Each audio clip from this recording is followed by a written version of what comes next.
जब आस्था और सत्ता एक ही छत तले झुकती हैं, तब प्रदेश का भाग्य बदलता है। संतों के आशीर्वाद से नक्सलवाद का अंत और खुशहाली की नई सुबह बालोद से उठी एक प्रेरक कहानी। संतों के आशीर्वाद से नक्सल मुक्त हो रहा प्रदेश। महात्यागी को श्रद्धांजलि देने सपरिवार पहुंचे सीएम साय। बालोद छत्तीसगढ़ के मुख्यमंत्री विष्णुदेव साय आज बालोद जिले के डोंडी विकास खंड के जामड़ी पाटेश्वर धाम पहुंचे। यहां पर उन्होंने दिवंगत संत राजयोगी श्री राम जानकी दास महात्यागी को श्रद्धांजलि देने परिवार सहित पहुंचे। मंदिर भ्रमण कर श्रद्धांजलि देते हुए कहा कि संतों के आशीर्वाद से आज छत्तीसगढ़ खुशहाल हो रहा है। और उन्होंने कहा, नक्सल जैसे मुद्दों पर हम लड़ पा रहे हैं आज। नक्सल विषय संतों के आशीर्वाद से समाप्ति की ओर है।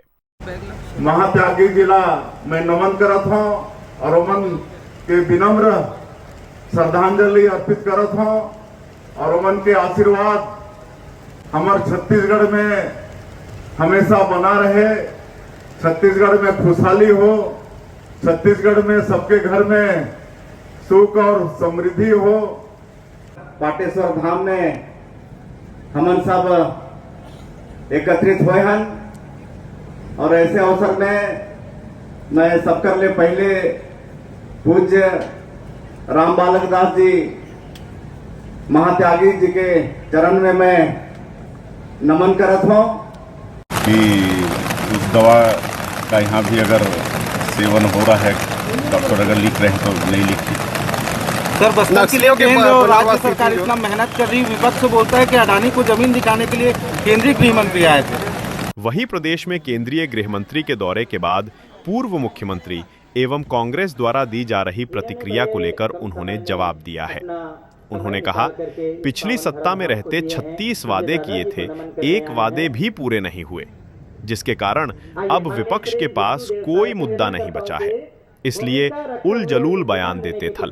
मीडिया प्लेटफॉर्म के माध्यम से कहा था कि केंद्रीय गृह मंत्री अडानी के लिए जमीन देखने आए थे, बस्तर को कुछ देने नहीं।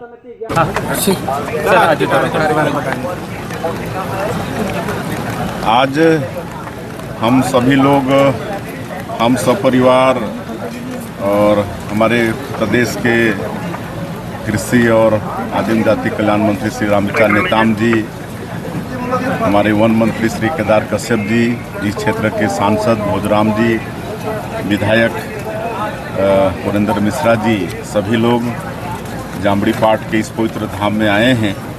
महामंडलेश्वर श्री रामकृष्ण दास महात्यागी जी की आज श्रद्धांजलि सभा का यहाँ पर आयोजन था और उनको हम लोग पुष्प अर्पित करने के लिए, उनको नमन करने के लिए यहाँ पर आए हुए थे और आज उनसे आशीर्वाद भी लिए हैं कि उनका आशीर्वाद छत्तीसगढ़ पर बना रहे। और मेरा सौभाग्य था कि हमने कई बार उनका दर्शन किया था, उनसे आशीर्वाद भी लिया था। और दिल्ली में जहाँ वो रहते थे, मचान वाले बाबा के नाम से भी वो जाने जाते थे। मचान 7 फीट ऊपर मचान बनाकर कुटिया में रहते थे। तो ऐसे बाबा सबका आशीर्वाद है छत्तीसगढ़ के ऊपर में कि हम सब लोग यहाँ पर सुखी हैं। बालक दास ने कहा, विश्व में चर्चा कौशल्या धाम की। पाटेश्वर धाम के पीठाधीश बाबा बालक दास ने कहा कि मां कौशल्या जी का मंदिर एक चंदखुरी में है, जो कि स्वयंभू मंदिर है। लेकिन हम जो यहां पर धाम बना रहे हैं, उसकी चर्चा पूरे प्रदेश, देश सहित विदेशों तक भी हो रही है। और उन्होंने कहा, हम निरंतर वैष्णव समाज को आगे लेकर जाना चाहते हैं।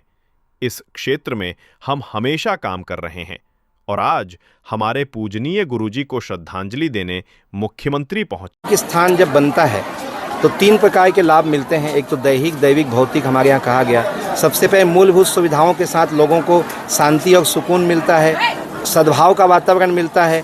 जैसे कौशल्या धाम बन रहा है तो यहाँ पर 108 समस्त जाति पाति देवी देवता और मूर्ति सभी संतों महंतों की लग रही है, तो उससे एक धार्मिक सद्भाव और भाईचारा का तो भाव बनता ही है।